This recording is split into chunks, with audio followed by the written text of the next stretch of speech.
You ask Tiger to solve. This deals with linear equations with one unknown. The final result is n equals 7. Let's solve it step by step. Simplify the expression.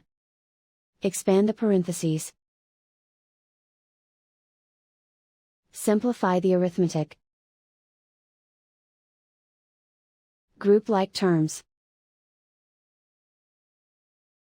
Multiply the coefficients. Expand the parentheses.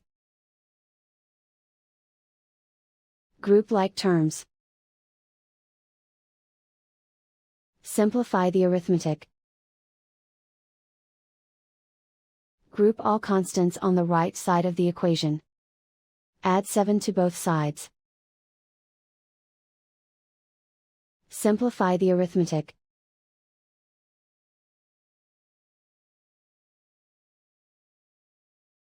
And so the final result is n equals 7.